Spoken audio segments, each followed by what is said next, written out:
Hello there, you young impressionable millennium. Have you ever wanted to play a game where you get to travel the world, save children, and beat the out of foreign turtles? It may not sound interesting now, but when I'm done with you, it will.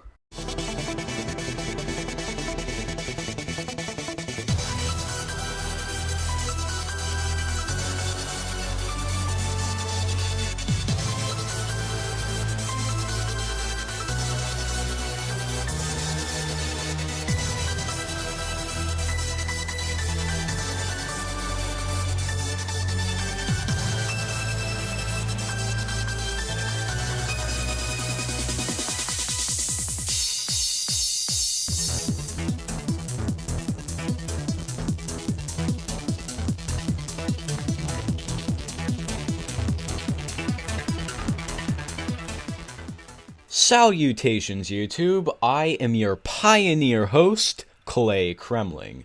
Right now, it's March. I don't know about you guys, but it's around that time of year where it's almost spring, but not quite there yet. So the weather is kind of drowsy and pretty much a big mess.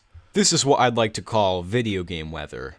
But let's take it a step further. Let's play a game where the weather is always nice, and we get to travel the world to places like Greece, Egypt, and Japan, without having to leave the comfort of your own home. This game in question being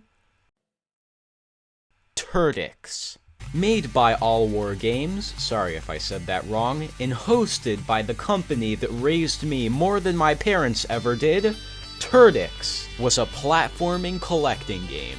I remember the gameplay being a lot of fun, the design being marvelous, and the culture being top-notch. So understandably, I was quite looking forward to revisiting this game. Now I should tell you that I have beaten this game before, like twice or 3 times, but let's play through it again. It has been a long time. So, without further ado,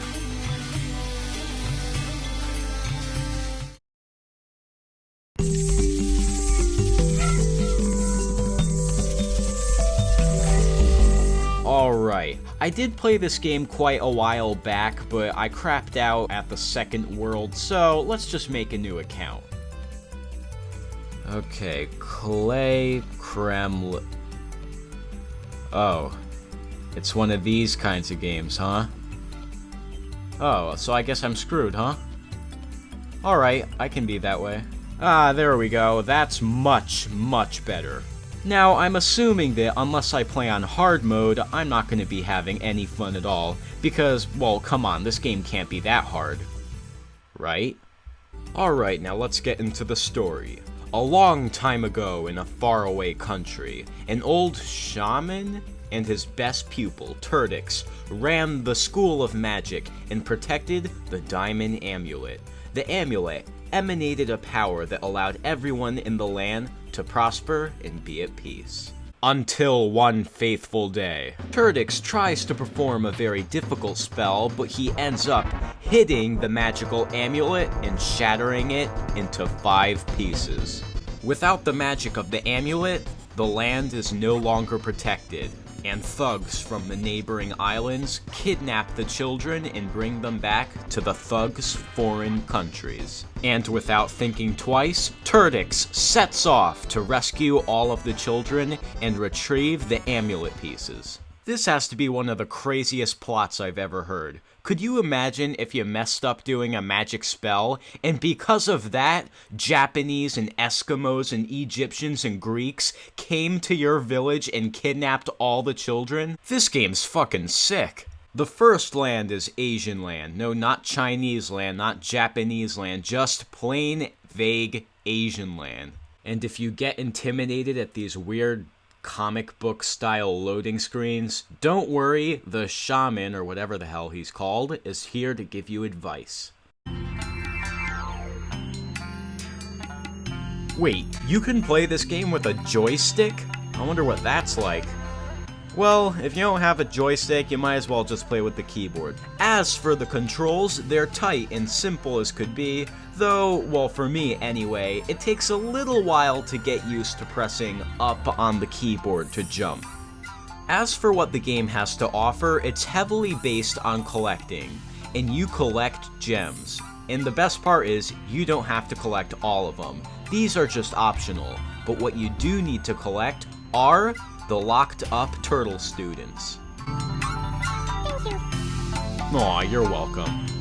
Once you've saved all the turtles on each level, the exit opens up and you can finish the level.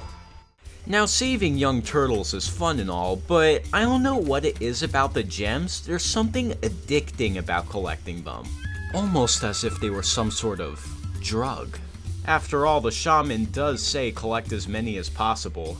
As if my older videos having 3 Ks in a row wasn't enough, conspiracy theorists would probably beat this game into the ground.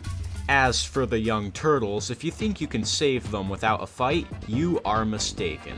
There is a spell on every cage that can't be broken unless the guard is defeated. This spell is that you cannot jump on the cage unless the guard is defeated. That doesn't even make any sense. Maybe it's a mental block or something. I like how Turtix deals with the enemies in this game. First he jumps on them. Pah! Then he kicks the shit out of them. And Turtix kicks them so hard that they don't just die. They get erased from existence.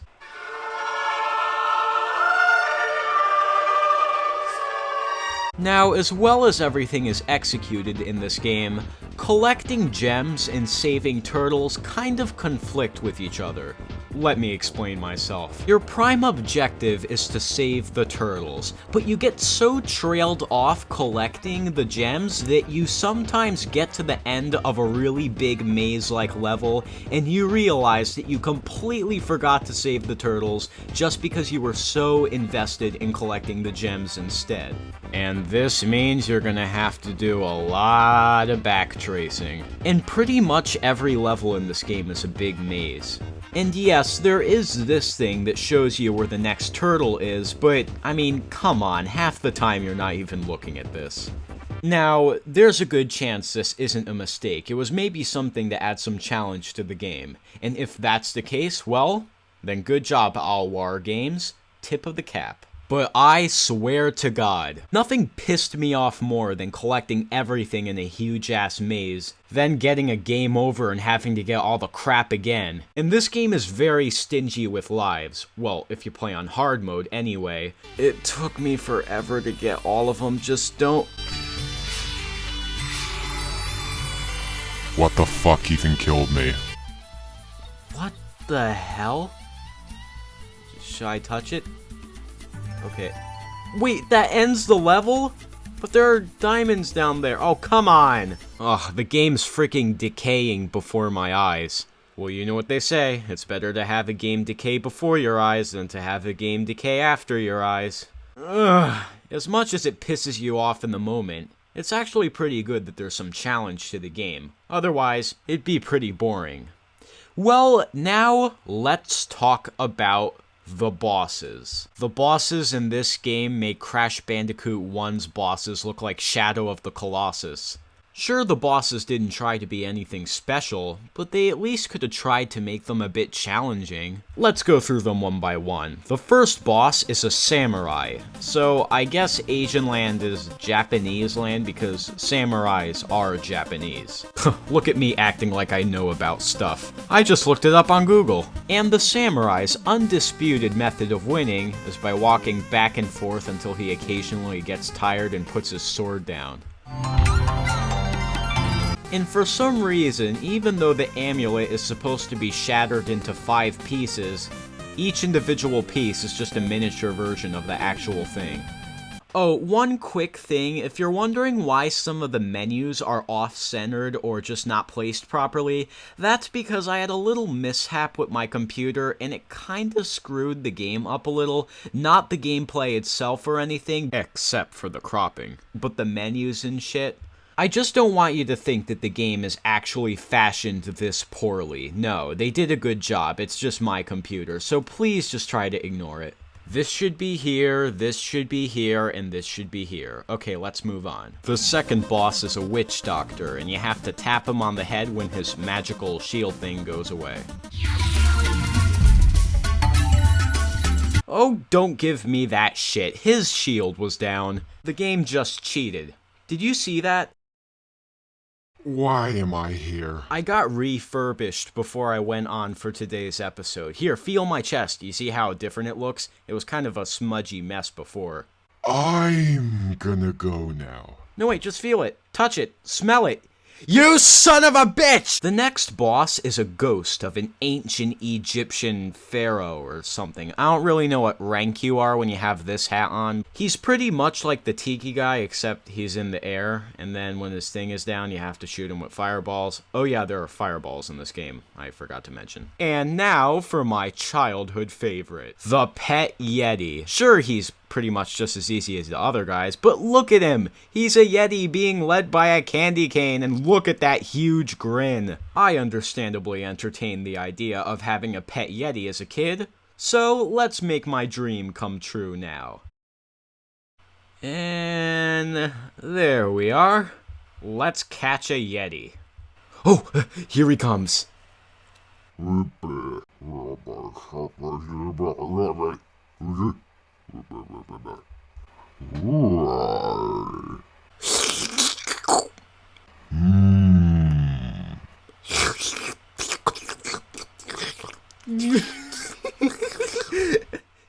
Hi there, my name's Klay-Kremling. Look at you. You're pretty cute for a big, stupid, wild, unhygienic... Ah! Please don't kill me! I'm too naive to die!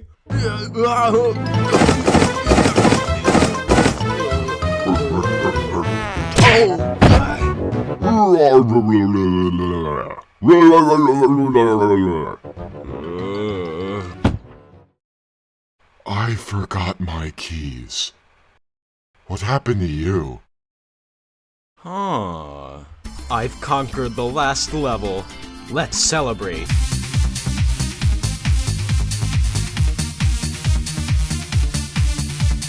And the final boss is a Greek god.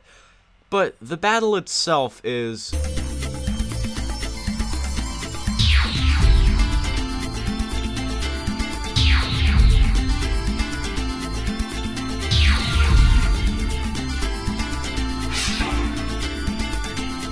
just as anticlimactic as the other bosses. Oh well. Anyway, let's just finish the story. Turtix restores peace and prosperity to the land. But then we are left with a question. Did he remain the shaman's star pupil, or did he launch into another perilous adventure? Apparently he did go on another adventure, because there's a Turtix 2. I've never played Turtix 2 before, but I'd be happy to review it sometime. In the meantime though, I can finally put Turtix to rest.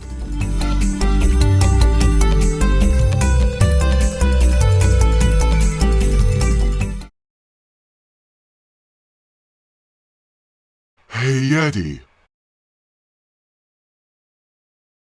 You want me? Come and get me.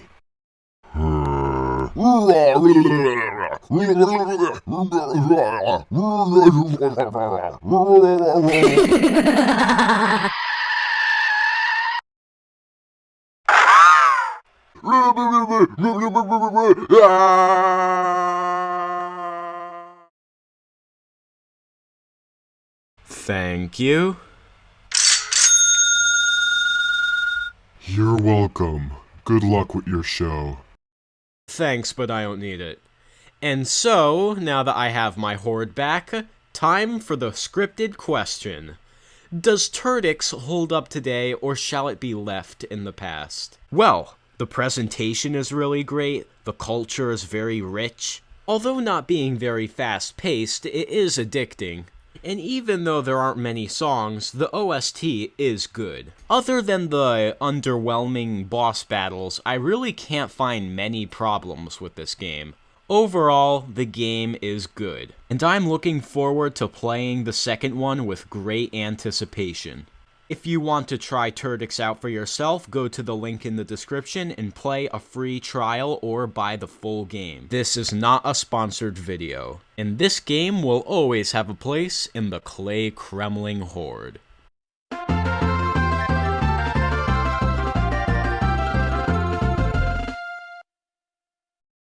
Now before you leave, I have a little treat for you guys. Remember how I said that the OST in this game was good?